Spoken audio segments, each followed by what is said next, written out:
con un tamaño mucho mayor, por lo mismo con un peso mucho mayor que hace que por gravedad, ¿cierto?, tiendan a caer y afectar superficie.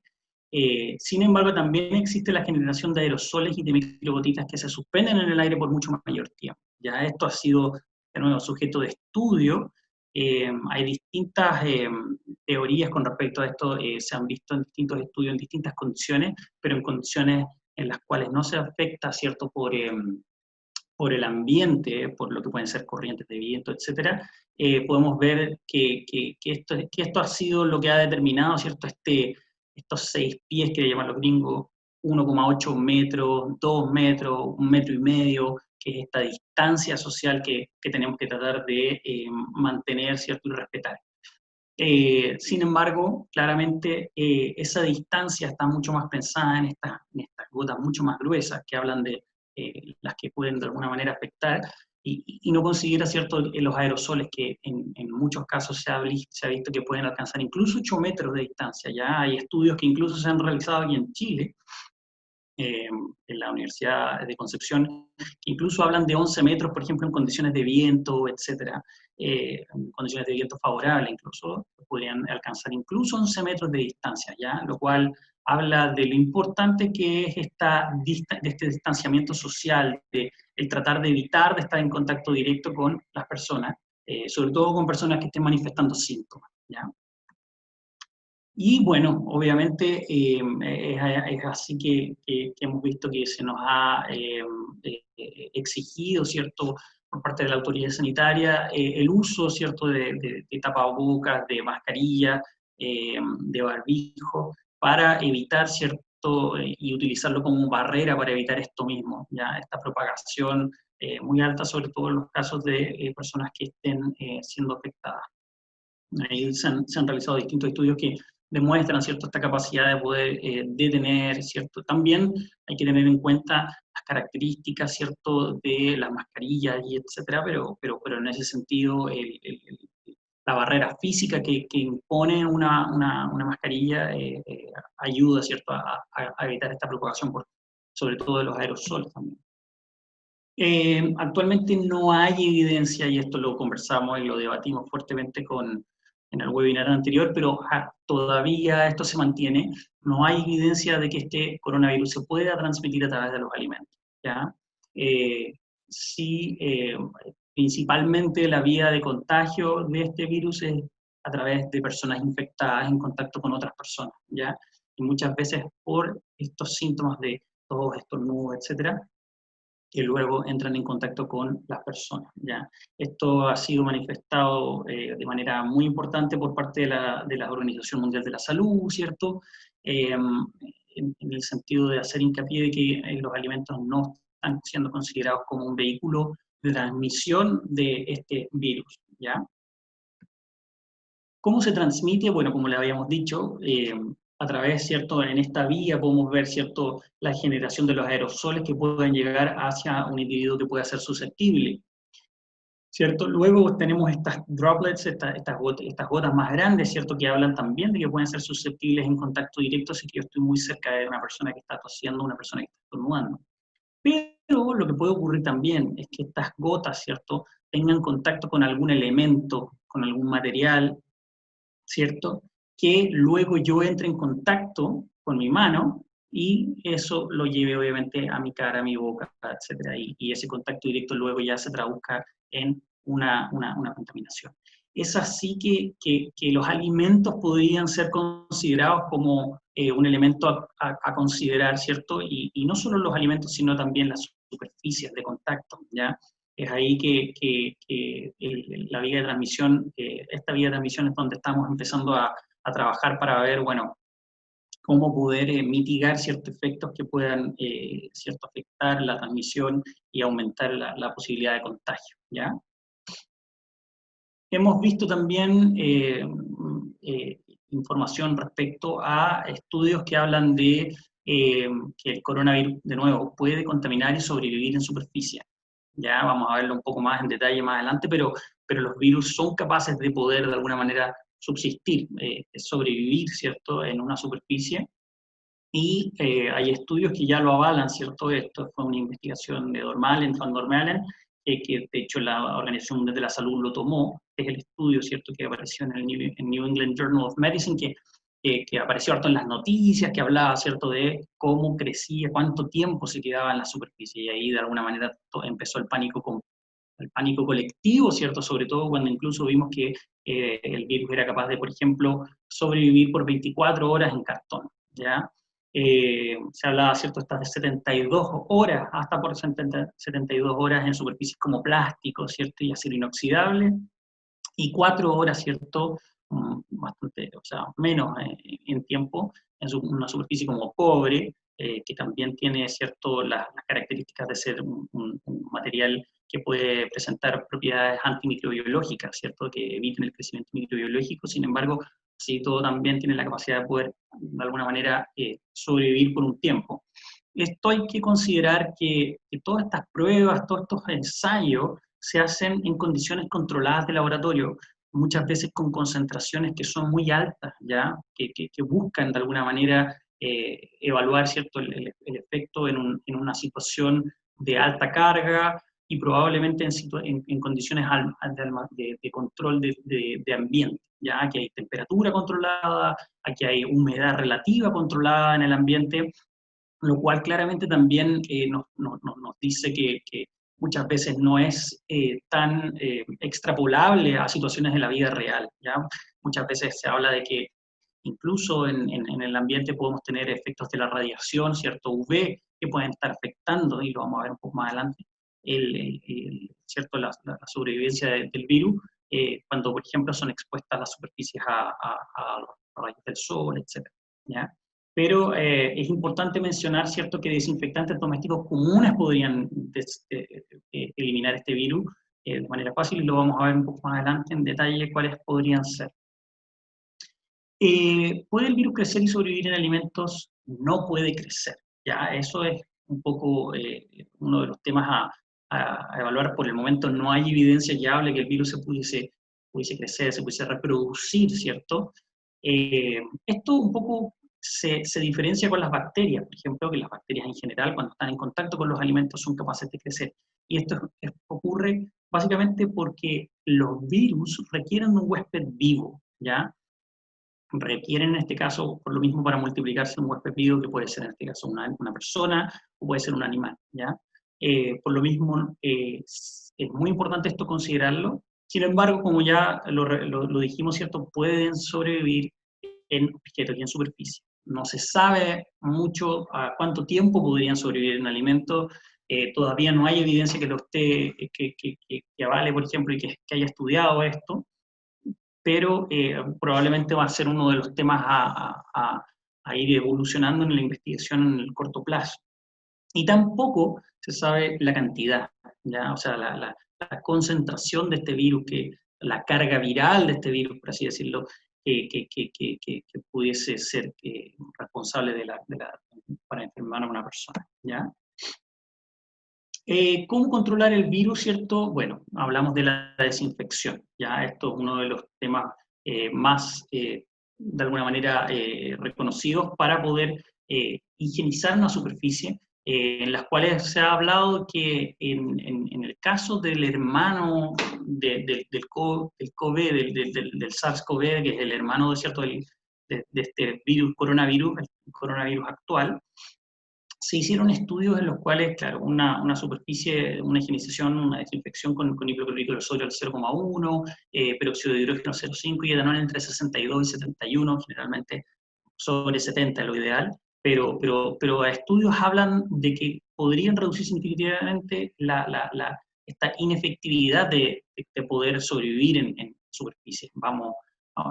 Hemos escuchado, ¿cierto?, que estos desinfectantes son capaces de poder afectar la membrana, ¿cierto? Cuando vemos esta foto, y un poco lo veíamos en la anterior, ¿cierto? Existe una membrana lipídica que cubre, ¿cierto?, el virus. Esto se vería muy afectado, ¿cierto?, por estos sanitizantes. Por lo mismo se extrapola que podría afectarlo de Aníbal. buena manera. ¿Sí? 5 minutos, Aníbal. Voy, chuta. Bueno, en ese sentido podría ser inactivado por la luz, también se ha dicho, por la exposición térmica, ¿cierto? Las temperaturas, pH tanto altos como bajos, ¿cierto? Podrían afectarlos también. Se espera un efecto que podría ser similar con este coronavirus.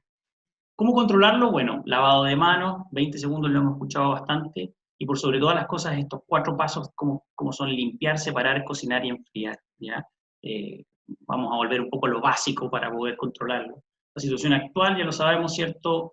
Se declaró pandemia el 11 de marzo, 188 países afectados, tenemos los casos, y en general las recomendaciones han sido de distanciamiento social, aislamiento y evitar contacto entre personas en general, ¿ya? La situación actual en Chile, la cadena de alimentos fue declarada como servicio esencial, por lo tanto sigue funcionando desde la producción de alimentos, desde las operaciones agrícolas hasta la comercialización. Vemos los supermercados, los almacenes funcionando sin ningún problema. ¿Cómo tenemos que adaptarnos? Bueno, hay que hacer un seguimiento muy importante a lo que son las regulaciones de inocuidad a través de lo que manifiesta, ¿cierto?, el Ministerio de Salud, el Ministerio de Agricultura y Achipia. Por sobre todas las cosas hay que reforzar las buenas prácticas de higiene y los procedimientos operativos. En higiene personal es fundamental fortalecerla, y en informaciones podemos encontrar, ¿cierto?, que el gobierno ha puesto a disposición, por ejemplo, a través de en páginas web, información sobre el coronavirus. Tanto el Ministerio de Agricultura como Achipia también han puesto información a disposición de muy buena calidad, con los últimos, de alguna manera, las últimas recomendaciones. ¿Y cómo tenemos que tratar de adaptarnos? Bueno, todos tenemos, ¿cierto?, de alguna manera, estos procedimientos de gestión de la inocuidad incorporados en nuestras operaciones. Ya tenemos buenas prácticas de manufactura, algunos tenemos cierto análisis de riesgo de peligros en puntos críticos de control, el HACCP, BRC, etc. Importante es volver a revisarlos y a fortalecerlos, por sobre todas las cosas. Y es muy importante volver a realizar un análisis de riesgo, o realizar un análisis de riesgo si no se ha realizado, siempre considerando este nuevo problema, ¿ya? Fortalecer la educación y la capacitación de los profesores, de los profesionales, en general, los trabajadores, en temas de prevención y en temas de características de la problemática, que entiendan bien cuáles son los síntomas, entiendan bien cuáles son las características y cómo podemos evitarlo y por qué lo podemos evitar de esta manera. ¿Cómo podemos adaptarnos? Quizás también fortaleciendo y reforzando nuestros elementos de protección personal. La industria de alimentos siempre ha utilizado ciertos elementos de protección personal. Es muy importante volver a repasarlo, ¿cierto? El correcto uso de la mascarilla, el correcto uso de los guantes, y quizás no confiarnos con el uso de los guantes también para siempre mantener, ¿cierto?, el lavado de manos como la primera medida importante. El distanciamiento físico, y esto lo vemos, por ejemplo, en el caso de lo que ocurrió con la industria de carnes en Estados Unidos, que se ha visto fuertemente afectada por el coronavirus. El distanciamiento es muy importante, quizás ver la manera de físicamente poder separarlo, ¿cierto? Aquí podemos ver estas micras entre trabajadores, tratar de aumentar la distancia. Acá vemos otro tipo de separadores físicos que evitan, ¿cierto?, el contacto entre personas. Acuérdense que aquí el distanciamiento social es el que nos importa. Acá podemos ver, por ejemplo, distanciamientos por lo menos de 1 metro entre una persona y otra, pero sí aquí hay que considerar que quizás hay que alternar las posiciones cuando tenemos líneas de selección. Sabemos que esto puede afectar claramente la productividad, porque vamos a tener menos capacidad de poner más gente, ¿cierto?, a trabajar en alguna línea, pero esto nos puede ayudar, ¿cierto?, a mitigar los efectos de transmisión. Controlar los síntomas. Qué importante es quizás poner controles rutinarios, como hemos visto, ¿cierto?, de controles de temperatura, cuestionarios de salud, y mantener, ¿cierto?, esa información actualizada y en constante contacto con los trabajadores. Muchas empresas han implementado, ¿cierto?, controladores de temperatura a través de cámara, que incluso se pueden instalar, ¿cierto?, sobre las operaciones, sobre las líneas de proceso, lo cual permite, ¿cierto?, que esto se mantenga y lo podamos hacer en tiempo real de alguna manera. Fortalecer limpieza y sanitización de superficies de contacto, ¿cierto? No solo lo que siempre hemos lavado, ¿cierto?, las superficies de contacto directo con los alimentos, sino que también las superficies de contacto del personal, las manillas, ¿cierto?, las barandas, las puertas, ¿cierto?, etcétera. ¿Qué hacer? Bueno, esto era un caso positivo, esto se lo voy a dejar disponible, pero en un caso positivo es muy importante elaborar un plan en el caso de que nos ocurra un caso positivo, cómo trabajarlo. Se habla mucho de separar a ese trabajador en el caso que dé, ¿cierto? Ver maneras y de gestión de que abandone rápidamente el lugar. Estas son recomendaciones de la Organización Mundial de la Salud y la FAO. ya limpiar y sanitizar todas las superficies, hay que notificar a todas las personas que hayan tenido contacto con el trabajador. También habla de qué hacer y qué establecer para que la persona pueda volver al trabajo, ¿cierto? Que pueda retomar labores solamente cuando no tenga síntomas y haya dado negativo en 2 pruebas PCR positivas, en dos pruebas negativas de PCR, ¿ya? ¿Qué hacer con las empresas de transporte? Bueno, evitar que se bajen, que tengan contacto, por lo mismo tratar de higienizar las manos antes y después de entregar los papeles. Esto es un poco como lo que nos pasa cuando pedimos comida a domicilio, nos dicen lávese las manos antes y después de que recibe el paquete, etc. Tomar todas las medidas de precaución a la hora de la descarga. Solo quizás un poco para ir cerrando, el ejemplo de lo que está ocurriendo con Estados Unidos y la industria de carne es muy interesante. Tiene 130.000 trabajadores a nivel nacional y han ocurrido 4.000, casi 5.000 contagios, en los cuales han ocurrido 20 muertes. Ellos ya han visto que tienen problemas para poder, obviamente, generar dificultades en el distanciamiento social y además la higiene del lugar del trabajo es muy importante.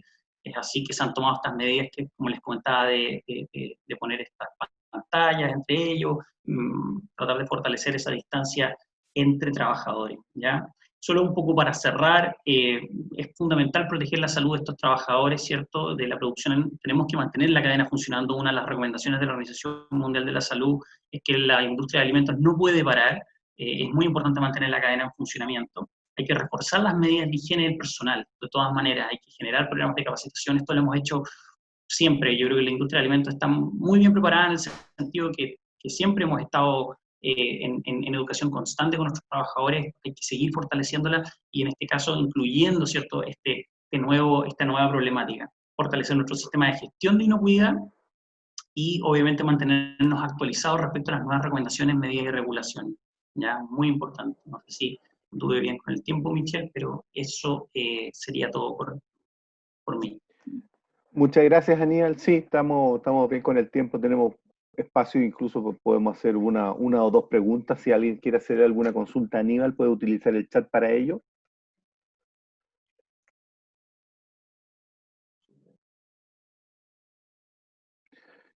De lo contrario, si no tenemos preguntas, bueno, le damos nuevamente las gracias a Aníbal por su presentación muy interesante y muy complementaria con lo que ya vimos la semana pasada. Aquí hay una pregunta, Aníbal. ¿Sí? Sí. Sí, el ácido peracético destruye el virus. Hay, de hecho, recomendaciones, o sea, hay estudios que hablan de que sí, el ácido peracético lo podría destruir. Sin embargo, uno de los refuerzos ha sido el utilizar sanitizantes basados en soluciones hidroalcohólicas. ¿Ya? El alcohol, por cierto, ha sido el higienizante, el compuesto higienizante que más efectividad ha manifestado. Por lo mismo, se recomienda el uso de soluciones hidroalcohólicas, alcohol de 70, etcétera. Sin embargo, como dices tú, claro, el ácido peracético, cloro, el amonio cuaternario también, sí son efectivos y también han presentado cierta efectividad en los estudios. Voy a aquí, Michel, seguir, me pregunta, ¿las mascarillas utilizadas en salas de proceso deben tener ciertas características, pueden ser reutilizadas? A ver, aquí es muy importante entender de que, y esto se ha puesto en manifiesto que las operaciones de alimentos, el personal no tiene necesariamente que utilizar, por ejemplo, todos los implementos de seguridad como utilizan, por ejemplo, los trabajadores de la salud. Aquí no estamos, ellos obviamente trabajan con un nivel cierto de implementos de estos EPP, que le llaman, ¿cierto?, los elementos de protección personal, que es mucho más compleja porque obviamente están tratando con el problema directamente. Por lo mismo, las mascarillas pueden seguir siendo las mismas mascarillas que hemos utilizado siempre, no hay problema. El hecho de que puedan ser reutilizadas, idealmente no, a no ser de que que puedan ser lavables, pero en teoría aquí deberían seguir siendo las mascarillas desechables que normalmente se utilizan en una empresa. El uso de guantes es recomendable, pero siempre fortaleciendo el lavado de manos. O sea, el uso del guante no reemplaza el lavado de manos. Además, es muy importante entender de que el uso de guantes tiene que tener un tiempo limitado también. Acuérdense que la superficie o el material en el guante también va a poder ser sujeto, ¿cierto?, de contaminación. Por lo tanto, también es importante establecer quizás tiempos de uso de guantes, etc. La luz solar también destruye el virus. A ver, eso tiene que ver un poco con lo que, o sea, los rayos UV, de hecho el espectro UVC ¿cierto? Es el que es efectivo a la hora de inhibir el virus, ¿ya? Sin embargo, claro, la luz solar obviamente cuenta con una carga de rayos UV, pero muchas veces no tenemos conocimiento exacto de cuánto es la radiación, entonces así como ponerlo al sol y se va a esterilizar, no, ¿ya? Por lo mismo, si yo tengo una luz UV certificada que emite una cierta luz de banda cierto UVC, eso sí podría ser más efectivo.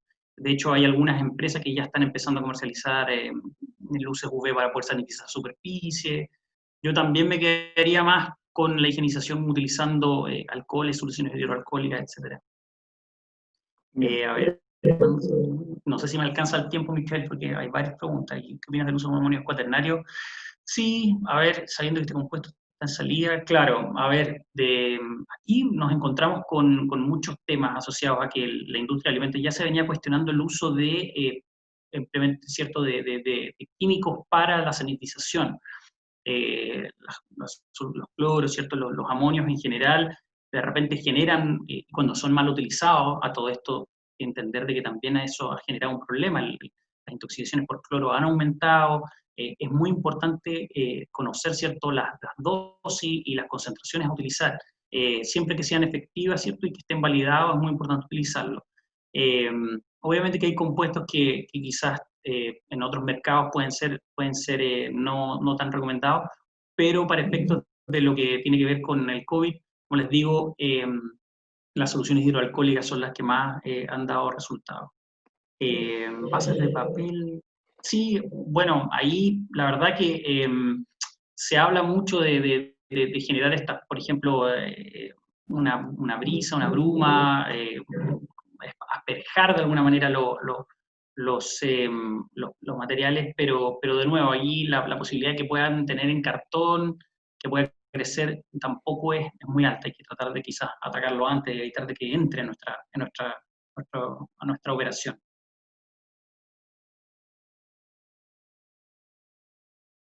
No se encuentran animales. Ya, bueno, la pregunta de Katy es muy interesante porque no quiero polemizar, pero el tema con la industria de carne habla de que ha sido una de las industrias que se ha visto fuertemente afectada. Es probable de que los animales que llegan a faenas también puedan, cierto, portar el virus. Entonces, por lo mismo, también puede ser un problema.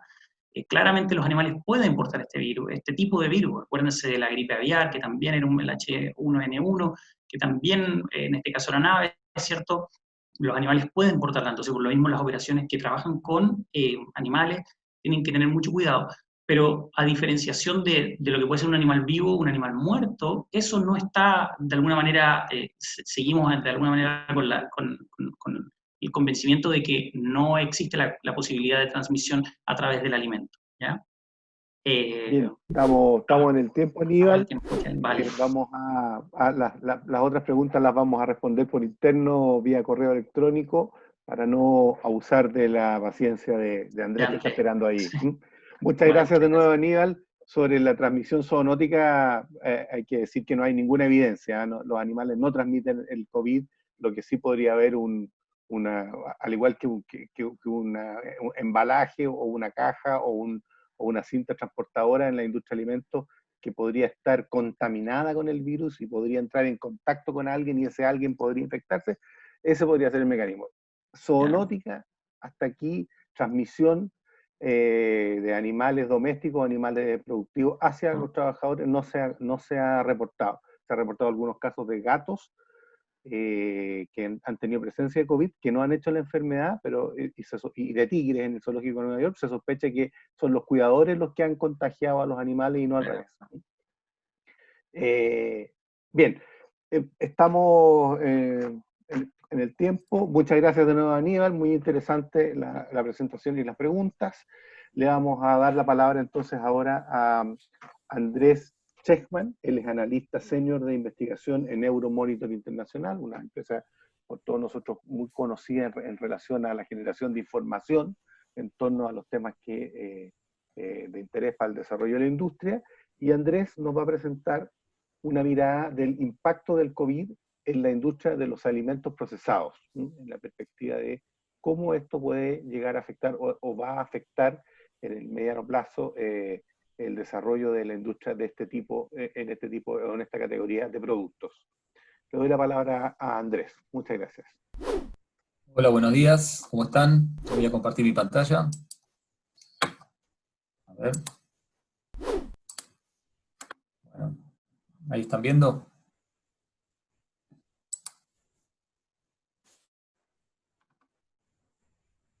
¿Se ve? Sí, se ve bien, se ve bien. Perfecto. Bueno, buenos días a todos. Es un gusto estar acá, gracias por invitarnos. Bueno, ojalá podamos contribuir a ayudar a los emprendedores que están presentes. Y bueno, como decía, es un gusto para nosotros participar de esta actividad. Bueno, hoy voy a presentar el impacto del coronavirus en la industria de alimentos envasados. Primero voy a contarles brevemente qué es Euromonitor para los que no lo conocen. Después voy a dar un panorama económico y voy a hablar del impacto del coronavirus en la industria. Y finalmente las implicancias de mediano y largo plazo. ¿Qué es Euromonitor? Es una empresa, es una consultora de investigación de mercado y consultoría. Tenemos 15 oficinas en el mundo, de las cuales una está en Santiago. En las Américas también tenemos una en San Pablo y una en Chicago.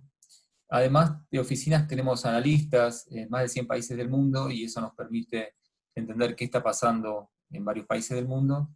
Investigamos alrededor de 30 industrias en forma continua, una de ellas alimentos envasados, donde yo estoy enfocado, pero también tenemos, como decía antes, una división de consultoría. Entonces, bueno, vamos con el panorama económico. El coronavirus ha impactado en 4 áreas, fundamentalmente en el mundo de los alimentos. En primer lugar, en el entorno macroeconómico, hay un impacto macroeconómico muy negativo, un aumento del desempleo por cierres de prácticamente sectores completos de la economía. La cuarentena obligatoria también está impactando, por supuesto, en el comercio y en los restaurantes y en muchas actividades. Por otro lado, hay problemas en la cadena de abastecimiento. Hubo un aumento de la demanda muy fuerte en retail en poco tiempo, y eso provocó cambios en la cadena y también por el cierre de food service, ¿no?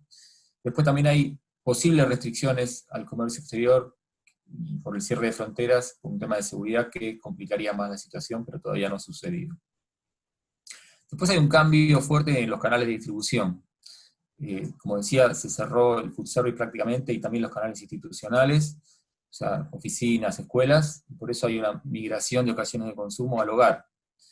Y además hay un aumento fuerte del e-commerce, y finalmente hay un impacto en el consumo, en el consumidor, que al inicio se sobreestoqueó, o sea, toda la gente que pudo se compró de más, y ahora se hacen menos compras con carros más llenos. Los packs en general son de mayor tamaño, y también esto tiene relación con la búsqueda del value for money, ¿no? de obtener valor por el dinero propio. Ahora vamos a detallar un poco de todos estos temas.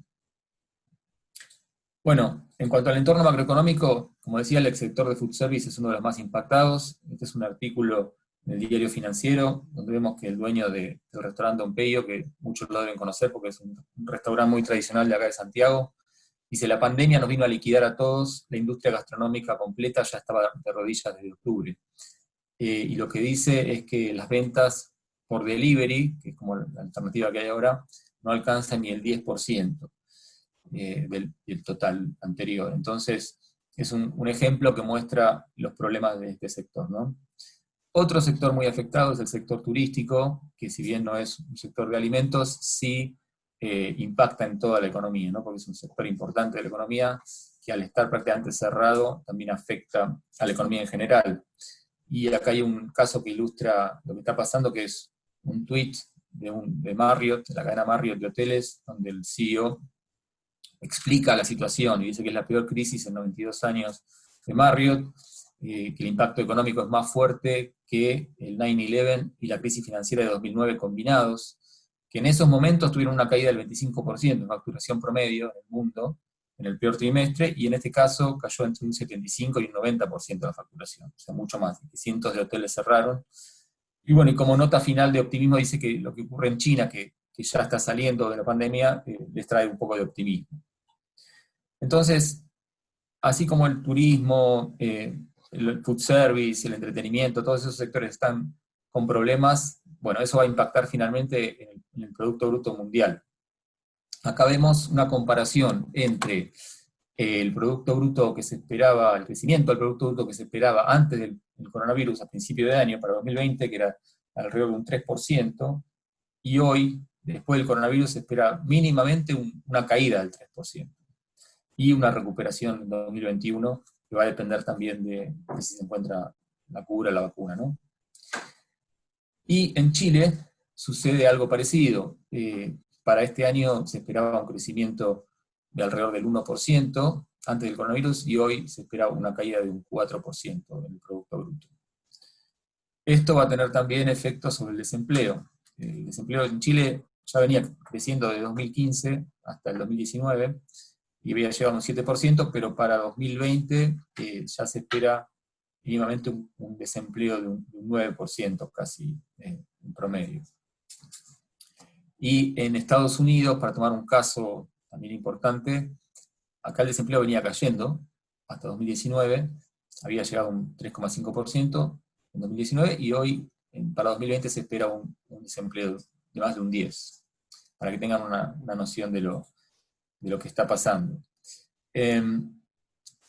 En cuanto al impacto, eso en cuanto al impacto en la macroeconomía, un resumen de lo que está pasando en la macroeconomía. En cuanto al impacto en la cadena de abastecimiento, como decía, bueno, hay posibles demoras en el comercio exterior, y ahí lo que vemos es, lo que es importante ver es el valor de las importaciones agrícolas por región, por continente, y lo que vemos es que Europa Occidental y Asia Pacífico son los dos continentes donde ellos tienen más importaciones agrícolas, entonces podrían ser más afectados en caso de que sucediera esto. Y también lo que vemos es una optimización del portfolio, ¿no?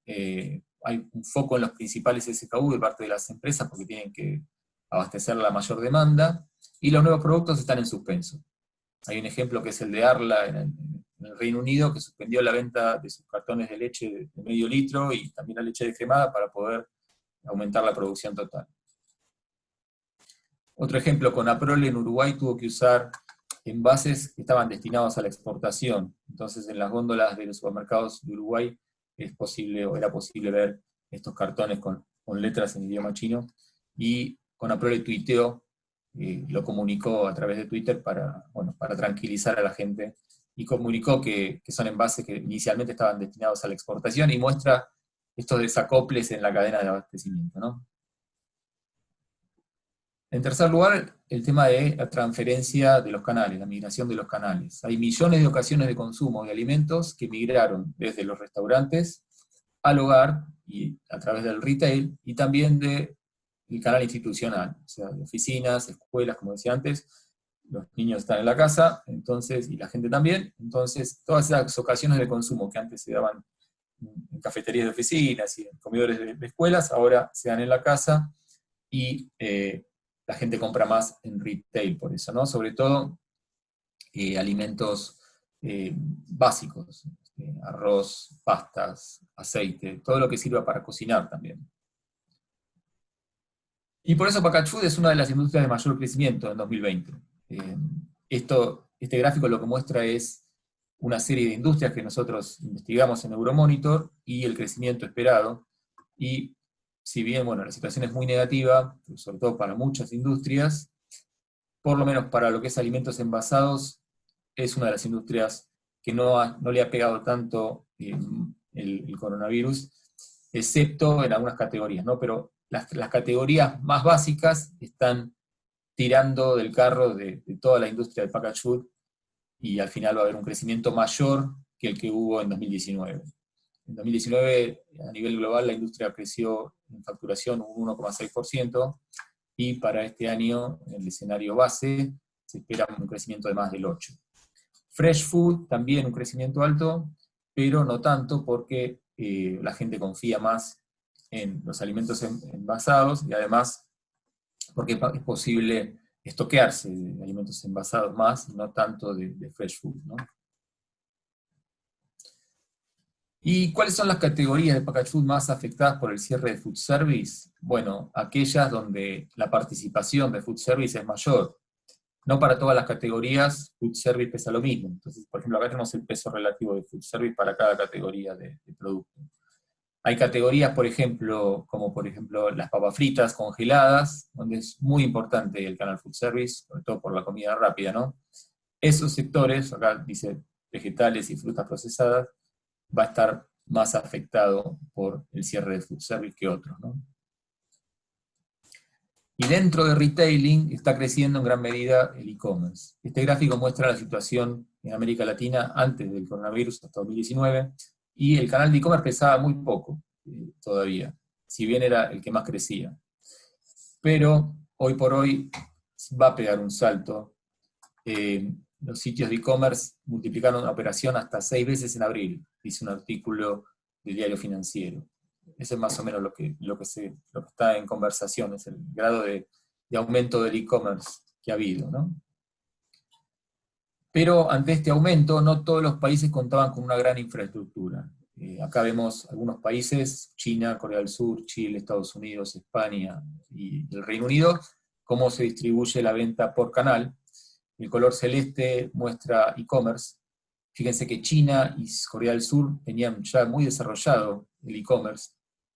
Entre otras cosas, hay teorías que dicen que es porque ya vivieron, además de la tecnología, ¿no? Ya vivieron problemas parecidos como el SARS, por ejemplo, y ahí también pudieron tener un desarrollo del canal e-commerce por lo mismo.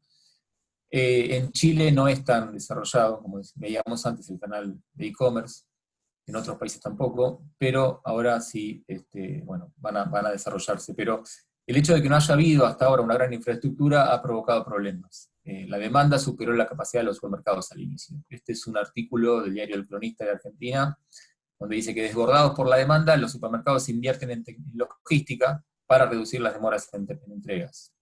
Ante el boom de las ventas online por la cuarentena, los supermercados pusieron en marcha muchas estrategias para solucionar problemas de logística, ¿sí?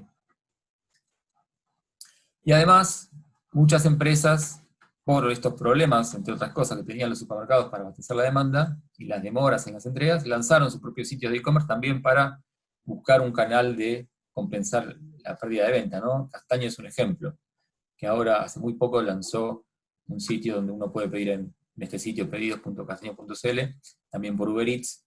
Entonces las empresas están buscando adaptarse, ¿no es cierto? Varias empresas ya lo habían implementado antes del coronavirus. Por ejemplo, Coca-Cola tenía un sitio donde vendía no solo sus propias bebidas, sino también bebidas con alcohol. Y esto ocurre en Chile, pero también en otros países. También ocurre en Ecuador, por ejemplo, donde Tesalia también ofrece quedarse en casa y hacer el pedido a domicilio. Y en muchos casos por WhatsApp. En Estados Unidos también está ocurriendo. Hace muy poco PepsiCo lanzó 2 sitios, uno que se llama snacks.com y otro que se llama pantryshop.com. En snacks.com uno puede elegir los snacks que quiere comprar y vienen en una caja. Esta es una solución para muchos productos que no tienen tanta venta por e-commerce a nivel individual, en packs individuales, y la caja es como un pack un poco más afín al e-commerce. También vende cajas en este otro sitio para cada ocasión, dice, ¿no? Para snack, para cada día, despensa para cada día, de proteína, para workout, etc. Entonces, ¿cuáles son los pros y los contras de esta tendencia del direct to consumer? Bueno, por un lado, como pros, bueno, uno puede ofrecer atención 24/7, puede manejar el portfolio, las marcas que muestra, los stocks, de acuerdo a los stocks que tengo puedo poner o sacar una marca, el manejo de precios, promociones y descuentos, manejar los tiempos de entrega y no depender de si el supermercado puede entregar en una semana o en 2, menor costo de entrega en muchos casos, si es que la logística propia tiene un costo menor que el pago que hay que hacer al retailer, digamos. La comunicación directa con el consumidor también es otra ventaja. el conocimiento del consumidor, porque lo conozco, sé qué pide, sé qué le gusta, entonces puedo ofrecerle cosas que le gustan, y el testeo de productos. O sea, es muy fácil testear un producto que de otra forma en retail físico quizás sería más difícil. ¿Cuál es el desafío? ¿Cuál es la contra? Bueno, lograr que el consumidor visite cada sitio de cada marca porque es más incómodo, ¿no? En vez de comprar todo en el mismo supermercado, porque si compra en cada uno de esos sitios tiene que pagar más de un delivery, si es que cobra el delivery, tiene que recibir cada pedido en forma separada, entonces es una mayor pérdida de tiempo. Ahora, el e-commerce también está llegando al canal tradicional. Ahora hay una aplicación que se llama Wabi, que lanzó Coca-Cola, que está disponible en 8 países, entre ellos Chile, donde los almacenes y los kioscos pueden empezar a vender online. Entonces, como ven, es una tendencia que está teniendo un gran crecimiento. Y seguramente mucho de esta tendencia se va a mantener hasta cuando termine el coronavirus. En cambio, el retail de especialidad es uno de los canales más afectados negativamente. Acá lo que vemos en este gráfico es el peso que tiene para cada canal la industria. O sea, dentro de lo que es para la categoría de panificado, por ejemplo, el canal de especialidad es muy importante. Este canal venía creciendo en forma saludable, digamos, un 5% en 2019, y ahora está más afectado. ¿Por qué? Bueno, por varias razones. Porque los productos que no son empacados, algunos consumidores pueden tener mayor desconfianza por el tema del coronavirus. También los productos o los canales de experiencia, al no salir la gente de la casa, también han sido afectados. Los productos premium también han sido afectados, las bombonerías, por el tema de la recesión. Así que este canal, a diferencia del e-commerce, es un canal bastante más afectado.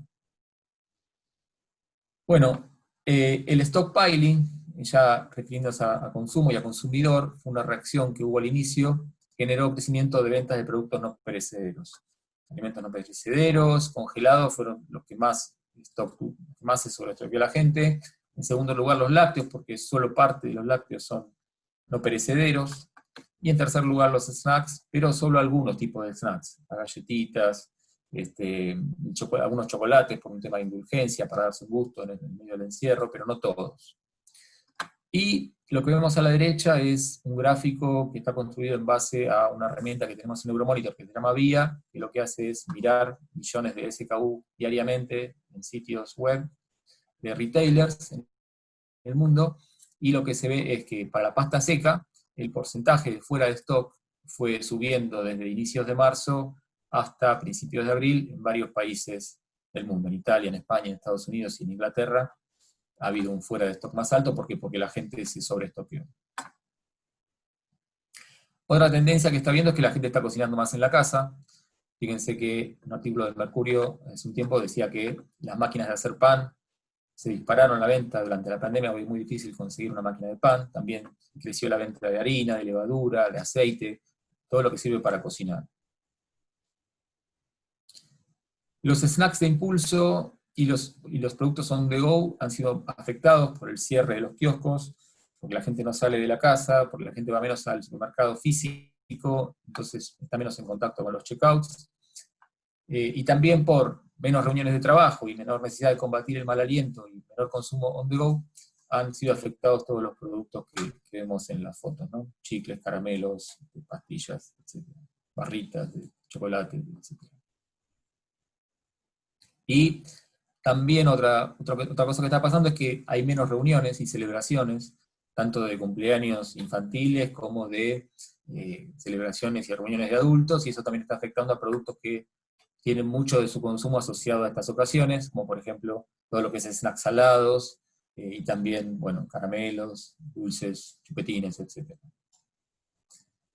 Un ejemplo de innovación que combate un poco esta tendencia de snacks en Corea del Sur es una caja que lanzó Lotte Confectionery, que es una empresa importante de Corea del Sur, donde también por esta tendencia de la reducción de venta en kioscos, agrupó varios productos, los más vendidos, en una caja que es más compatible con el e-commerce. Y el target son los consumidores y los niños que están en sus casas.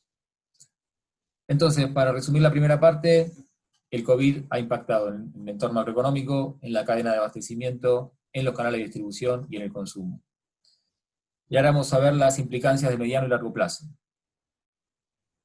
Euromonitor venía ya antes del coronavirus investigando una serie de tendencias, los temas estratégicos los llamamos nosotros en alimentos, que son estos 7: segmentación del consumidor en la era de las naciones de consumo, la proveniencia de la comida y el efecto del país de origen, la tecnología aplicada a la comida y la economía digital, la comida funcional, alimentos funcionales, el marco regulatorio, después lo que es alimentación consciente y las nuevas creencias en los alimentos, plant-based eating, o sea, la comida de vegetales y proteínas alternativas, y finalmente la alimentación sustentable, ¿no? Y el costo del medio ambiente. Con el coronavirus, algunas de estas tendencias han sido potenciadas y otras han sido frenadas, con todas estas cosas que están pasando del stockpiling, de los cambios en los canales, de la cuarentena en casa y la salud preventiva.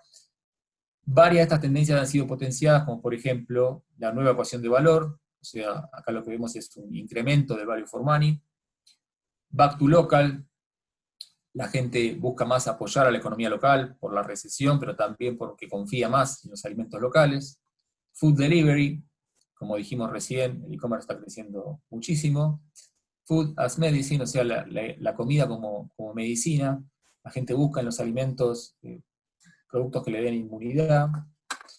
Y el rol de las marcas éticas también está teniendo mayor importancia. Hay muchas marcas que entienden la gravedad de lo que está pasando y en la comunicación y en las acciones están actuando para ayudar. Asia nos muestra qué puede ocurrir en el futuro. Cambios de hábitos que potencialmente van a permanecer. Uno es el localismo y el mayor consumo en pequeñas tiendas locales. Cuando hablo de localismo hablo de apoyar a la producción local, a los alimentos de producción local. Más compras online, aumento del food service delivery, o sea, de comprar en food service pero para llevar, que también está ocurriendo acá, y más compras de alimentos que provean inmunidad. En cuanto a back to local, hay una búsqueda de alimentos de fuentes locales. Nosotros también tenemos una herramienta en Euromonitor que se llama Survey, que es una encuesta a nivel global, donde preguntamos muchas cosas, y una de las preguntas que hicimos es, ¿cuál de los siguientes factores usted busca en las etiquetas de comida y de bebida? Y el país de origen es una de las principales respuestas. En 2019 era una de las principales. Entonces, la gente le importa, a un segmento de la población le importa la procedencia de los alimentos, busca apoyar la producción local, como decía, también le da mayor seguridad a la producción local, y baja el interés un poco por la comida exótica, que era una tendencia que en realidad estaba en crecimiento. Las ocasiones de consumo en el hogar se van a mantener hasta cierto punto, muchas van a volver al food service, yo creo que mucha gente está deseando poder salir, comer afuera en algún momento. Ocasiones de consumo vuelven a food service y canales institucionales hasta cierto punto, y el food service también va a consolidar su infraestructura de delivery y de comida para llevar. Pero a la vez, el cocinar en casa va a permanecer. O sea, hasta antes del coronavirus había caído mucho el tiempo dedicado a cocinar en la casa en el mundo, ahora aumentó mucho, y posiblemente parte de esta tendencia se mantenga, por gusto o también por obligación, digamos, por la recesión, porque hay menos dinero para ir a comer afuera, y también por el teletrabajo, que también va a permanecer. En muchos casos la gente va a estar más en la casa y eso va a sostener la cocina en la casa. Por otro lado, también por un tema de evitar multitudes por parte de mucha gente y preocupación por la seguridad, ¿no? En cuanto al peso ganado por el e-commerce, puede mantenerse, especialmente si la experiencia de compra fue buena para la gente, porque tiene sus ventajas, tiene, entrega expedita, una compra inmediata, y una facilidad de delivery, ¿no? Entonces la aceleración de corto plazo que tuvo el e-commerce se va a mantener en algunos mercados. Ahora, si el consumidor tuvo una pobre experiencia, porque la demanda fue mayor que la oferta, porque los horarios de entrega estaban todos copados, o porque los nuevos registros estaban en pausa, son distintas razones por las cuales malas experiencias con el e-commerce pueden hacer que la gente vuelva a comprar a la tienda física. La premiumización, que era una de las tendencias que venía creciendo, tiene riesgo de frenarse, y por el contrario, el value for money va a crecer, el value for money. En cuanto a la premiumización, por ejemplo, este gráfico, lo que vemos es que en el caso del chocolate, era uno de los drivers de crecimiento de la premiumización. En este gráfico está graficado como con el color naranja, y muestra la porción del crecimiento que nosotros consideramos que estaba asociada a la premiumización. Este es un modelo de forecast que tiene Euromonitor. Y, por otro lado, lo que vemos es que en los países desarrollados ya venía creciendo los discounters, o sea, la tendencia del value for money, era el canal que más crecía, más que los supermercados, más que los hipermercados, y eso va a continuar y se va a fortalecer. En Chile va también. La cadena Justo y Bueno, que es una cadena colombiana, está llegando, tiene más de 1000 tiendas en Colombia, y acá está comprando la cadena Herbie, tiene 32 locales, y bueno, no sé si en Chile se va a dar lo mismo que sucedió en Colombia, porque el retail es distinto, el panorama de retail, los retailers acá son muy fuertes, entonces acá el canal discounter nunca llegó a tener el desarrollo que sí tuvo en Colombia, ¿no es cierto? Pero bueno, hay que ver si Justo y Bueno logra desarrollarlo más. Pero es un momento donde es un buen momento para este canal por los precios bajos que maneja. El interés por los alimentos funcionales podría perdurar. Fíjense que hasta el año pasado los alimentos que ofrecían un apoyo para la inmunidad no eran de los más elegidos dentro de lo que es el mundo de health and wellness. Otros, como la salud digestiva y la energía, tenían mayor peso, pero ahora van a tener un mayor aumento de estos alimentos. En Japón, un ejemplo, hay un yogur probiótico que se llama R1, la marca, que es de la empresa Meiji, que aumentó mucho sus ventas en Japón desde el inicio de 2020. Ellos tenían una botellita de yogur, y por la alta demanda lanzaron un pack familiar ahora. En Chile, una cadena de farmacia se refiere al alimento como medicina, ¿no? En su folleto dice que la comida sea tu alimento y el alimento tu medicina, también graficando un poco esto que estoy contando, ¿no? Finalmente, el rol de las marcas éticas es otra tendencia impulsada por la pandemia. En Colombia hay una marca que se llama Ramo que le cambió el nombre a sus packs, le puso Ánimo, Unidos, Abrazo, Pa'lante, y he visto muchos tweets de gente que apoya y agradece a Ramo por estos mensajes. Esto también es una tendencia que venía de antes y ahora se va a reforzar. Hay una leche en Ecuador, por ejemplo, que se llama True, que dicen, podríamos hablarte de lo rica que es nuestra leche, pero preferimos contarte que apoyamos a más de 6.000 pequeños y medianos productores. Porque en realidad, post pandemia nos esperan más desafíos que ya venían desde antes, ¿no? Sobre todo el calentamiento global, y esta marca es un ejemplo de mensajes asociados a esa tendencia. Utilizamos energía limpia, usamos envases amigables, practicamos el comercio justo, todo el mundo, digamos, todo este tema también del apoyo a la gente que va a tener problemas económicos también es importante. Entonces, para terminar, efectos de corto plazo, stockpiling, hubo sobreestoqueo, hubo una disrupción en la cadena de abastecimiento. En el mediano plazo vemos un aumento de lo que es value for money, de las marcas privadas, la búsqueda de precio por la recesión. Va a permanecer el aumento de la cocina en el hogar. Hay una menor demanda en canales de food service y canal institucional. Y hábitos que el consumidor que pueden permanecer son el aumento del e-commerce, la búsqueda de seguridad en los alimentos y la búsqueda de productores locales, y más compras de alimentos que provean salud y bienestar. Y bueno, gracias. Justo, bueno, hace más o menos 28 minutos que estoy hablando, así que estoy abierto para preguntas. Muchas gracias, Andrés. Muy interesante, ilustrativa tu presentación. Creo que van a haber varias preguntas al respecto. Así que tenemos tiempo para que los asistentes puedan hacer las consultas. Les reitero, a través del chat, por favor, y así Andrés puede empezar a dar la respuesta. Bueno, aquí hay un primer comentario que agradece, súper bueno, excelente análisis. Gracias. Vamos a esperar un poquitito para que... Aquí veo que vienen llegando más.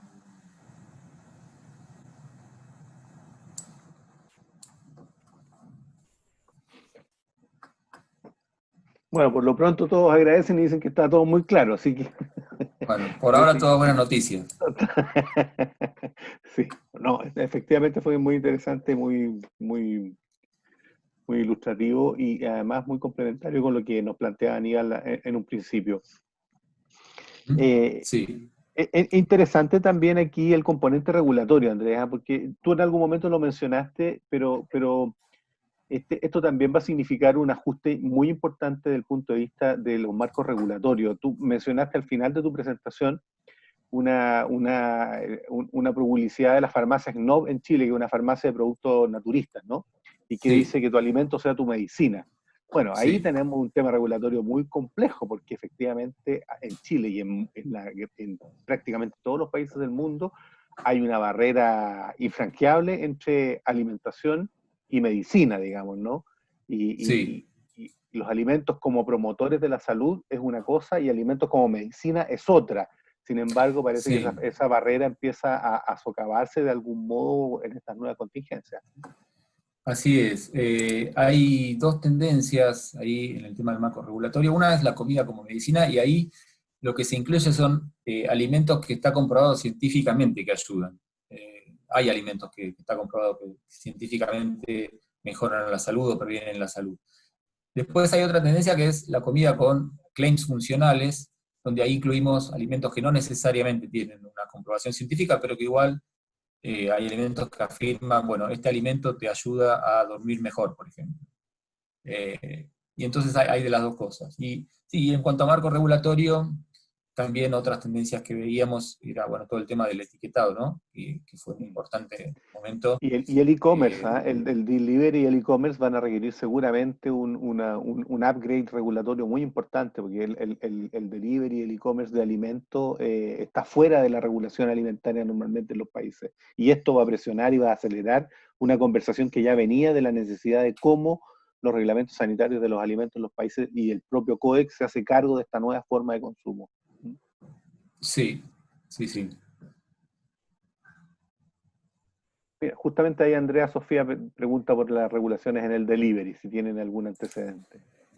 La verdad es que no tengo más información de eso. No. Hay una que dice, Andrés, ¿cómo ve Neuromonitor el crecimiento de la plataforma e-commerce en Chile? Como decía, hay muchos jugadores que se están sumando, otros están reforzando. Como dije, creo que hay pros y contras. Por un lado, hay muchas ventajas de hacerlo, pero también hay un desafío, ¿no? Que es que la gente realmente no es que vaya solo una vez para probarlo y nunca más. Hay que ver cuando esto se normalice si vale la pena ir a visitar cada uno de los sitios de las distintas marcas o preferible comprar todo en uno solo, ¿no? Tienen que realmente tener alguna oferta diferencial o un descuento muy importante para que valga la pena comprar en un canal especializado. Mm, sí.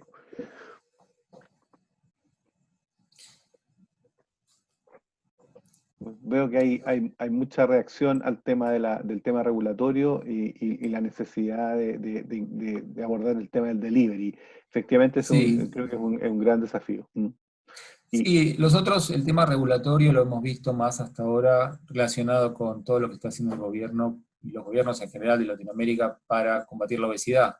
El tema de los sellos en los distintos productos es una tendencia que viene creciendo en todos los países de Latinoamérica. Cada año prácticamente un país se suma a la tendencia de los sellos. El modelo chileno es un modelo muy mirado en eso.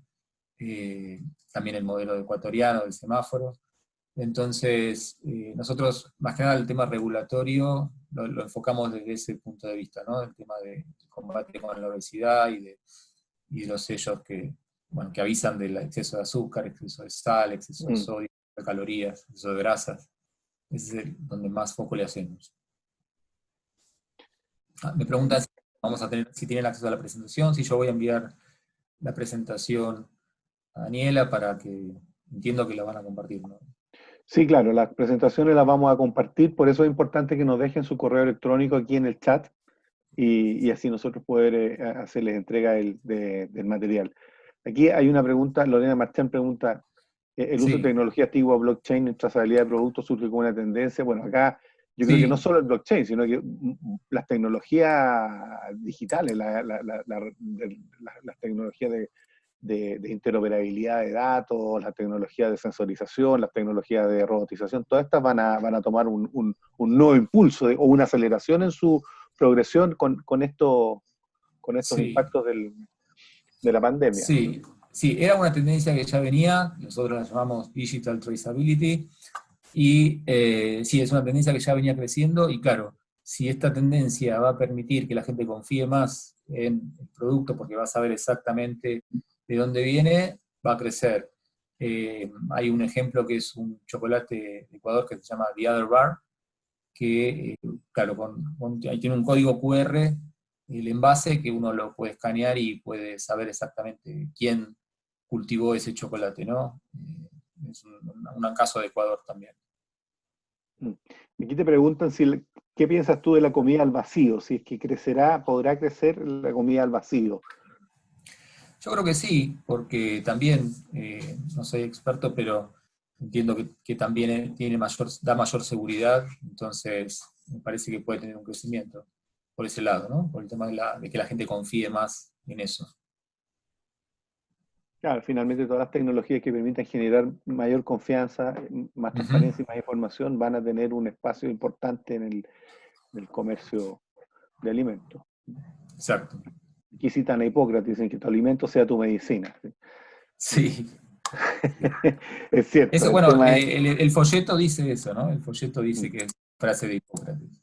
el tema es Hipócrates, sí, que lo que Hipócrates. no Sí. generar confusión, porque aquí es cierto lo que tú dices, que hay alimentos que tienen propiedades funcionales y otros que está comprobado científicamente que tienen, por ejemplo, el calcio, el suplemento de calcio en los alimentos contribuye a la osteoporosis, eso está demostrado, sí, está bien. Ujú. El tema es que la gente no reemplace las medicinas por los alimentos porque normalmente tienen una función preventiva, pero no tienen una función curativa, y ese es Exacto.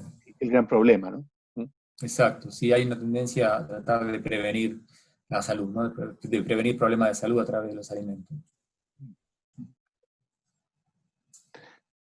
Bien, se siguen sumando los agradecimientos y las felicitaciones a ambos expositores. Queremos nuevamente darle las gracias. Mira, acá hay una última pregunta. Dice, ¿qué desafíos tendrán los pequeños productores agrícolas para incorporarse a este nuevo escenario? Sí, el otro día veía, respecto a esa pregunta, el otro día veía un video que era de Colombia, donde hablaba una persona de esto y decía que era impresionante cómo se estaban adaptando porque no queda otra. O sea, a pesar de estar alejados, bueno, hoy con la tecnología es posible sumarse y estar comunicado y hay que sumarse para poder adaptarse a los tiempos, ¿no? Así que eso es lo que puedo decir, ¿no? Del tema. Sí, yo agregaría, a propósito de lo que tú planteas, el tema de volver a lo local, de privilegiar el comercio, la producción local, es un espacio y una oportunidad para la producción, para la pequeña producción, para los pequeños productores de alimentos, pero los pequeños productores agrícolas también. Y por otro lado, todos tienen un teléfono, y hoy día es muy simple el acceso a través del teléfono a un montón de aplicaciones tecnológicas que no requieren un gran esfuerzo tecnológico como pudo haber sido en otro momento el incorporarse a estas tendencias. ¿No? Sí, cierto, hay Claro, que capacitar, hay que hacer un trabajo ahí, pero hoy día no hay nadie que no tenga un teléfono y probablemente un teléfono que sea hasta más inteligente que uno, digamos. ¿No? Entonces, claro, sí. mm, En mm, ese sentido casi que se igualó un poco más la situación. mm, ¿Eh? mm, Ahora estamos prácticamente todos lejos, ¿no? O sea, todos mm, estamos a la distancia de la cámara. En ese exacto. sentido, ellos que estaban más lejos antes ahora están prácticamente a la misma distancia que nosotros. Bien, bueno, eh, siguen sumándose más agradecimientos, nosotros lo reiteramos, creemos que ha sido una muy interesante reunión. Eh, como le decimos, las presentaciones se las vamos a hacer llegar vía correo electrónico a cada uno de los que han participado y no me queda más que decirles que hemos tenido una gran participación, 173 en este momento personas conectadas, deben haber sido del orden de 200 las que estuvieron entre los que entraron y salieron y los que se mantuvieron. Así que nos sentimos muy satisfechos, creemos que hemos cumplido con el objetivo y esperamos muy prontamente volver a encontrarnos con otra propuesta, con otras temáticas, con otros expositores para seguir conversando desde estas plataformas sobre lo que estamos viendo, sobre lo que viene y sobre cómo podemos perfeccionar, mejorar, potenciar el desarrollo de la industria alimentaria y los emprendimientos, particularmente en la zona de influencia del Hub Alimentos, que desde O'Higgins hasta Ñuble. Muchas gracias a todos y nos vemos en una próxima oportunidad.